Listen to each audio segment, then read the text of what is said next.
So the 10th victim, La decima vittima in its original Italian, is a film from 1965 directed by Elio Petri, who was one of the most important political film directors in his later career and has been very influential on contemporary directors like Paolo Sorrentino. The film concerns a world very like the world of the 1965 in which it was set, but a world in which war has been banished by a scheme called the Big Hunt, or the Great Hunt, la Grande Caccia, in which people are encouraged to sign up to a scheme where they become alternately victims and hunters of other people. The notion being that we can thereby take away the aggression that people feel and sow the desire to go to war by allowing this valve, this safety valve, or this filter of aggressive impulses. And at the same time, this grande caccia, this big hunt, quickly becomes a form of entertainment for other people who are not involved.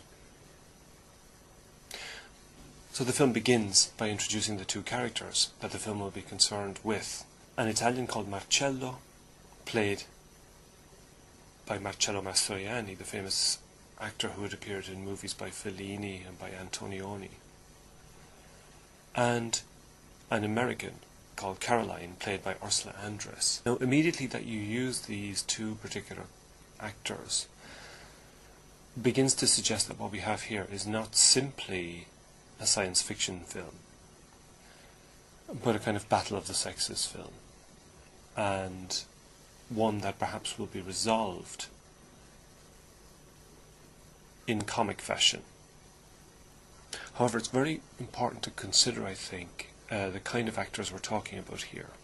Marcello Mastroianni, in his actorial persona constructed from film to film, was reckoned to be the type known as the inetto, the inept man, or perhaps it's better to say the passive man. Nonetheless, successful, at least in his sexual conquests, because he's for some reason irresistible in his passivity. On the other hand, we have Ursula Andress playing Caroline. Ursula Andress was familiar to viewers, in particular for her iconic performance as the first great Bond girl in the James Bond film Dr. No from 1962, which, if memory serves, was actually the first Bond film. And in that film she emerges from the water, from the sea, in a bikini, in a shot that's repeated in many Bond films since, with different actresses, and most recently actually with Daniel Craig doing the male version of it.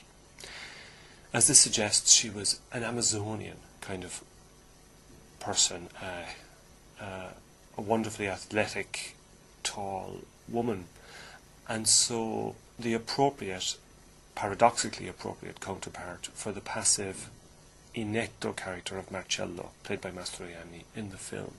And there's a suggestion here, I think, anticipated early in the film by its tone. This film, though it deals with what seems to be a very serious subject, is consistently light in tone, consistently almost farcical.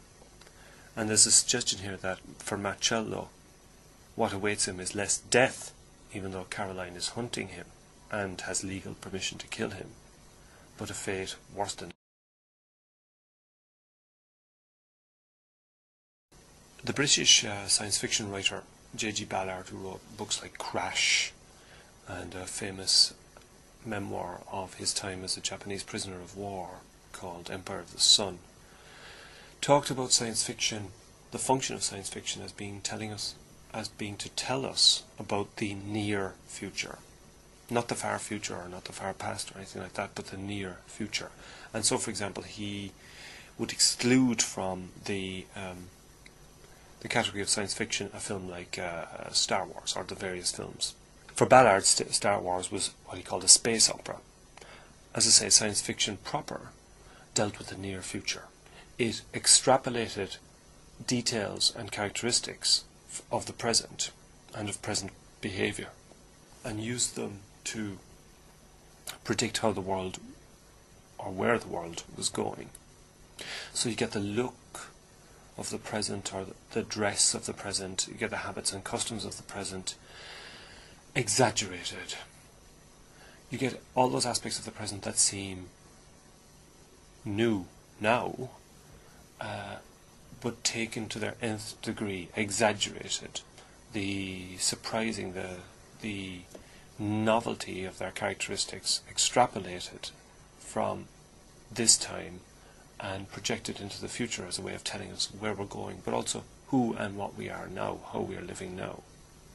So La Decima Vittima is certainly this. If you look at it now, it looks almost as a historical film because it has a strong feel of the 60s. The people have 1960s haircuts. The clothes are very 1960s. The projection of the future design, as it would have been in 1965, looks very 1960s. Nonetheless, although it's certainly a science fiction film, the film enjoys mocking its own genre. So, for example, there's a moment where Marcello and Caroline are chosen by a pair of computers to be the antagonists of each other. Caroline is chosen as Marcello's hunter, he as her victim. And these computers are hilariously parodic of the science fiction genre in general, and they speak with Dalek voices. Dalek as in the Doctor Who series from Britain. So what's happening here is that the film is using science fiction motifs, is using the conventions of science fiction, but is parodying them, is taking them less than seriously. So that although it's a science fiction film, it also makes use of other modes, like comedy, like farce, and other genres even, at the end of the film. Perhaps that which marks this film most particularly most especially as a science fiction film, is, in a sense, its denial of death.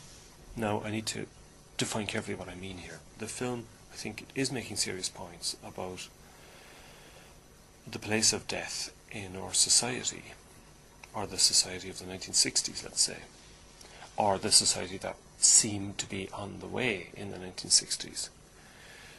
But in this film, death is presented not as a physical experience so much as a visual spectacle. Many people are shot during the course of the movie, but none bleed. There is no blood. Now, Thomas Pynchon, the American writer, talked of science fiction as precisely that mode of writing that seemed to deny the existence of death, that seemed to imagine how we could always go beyond it.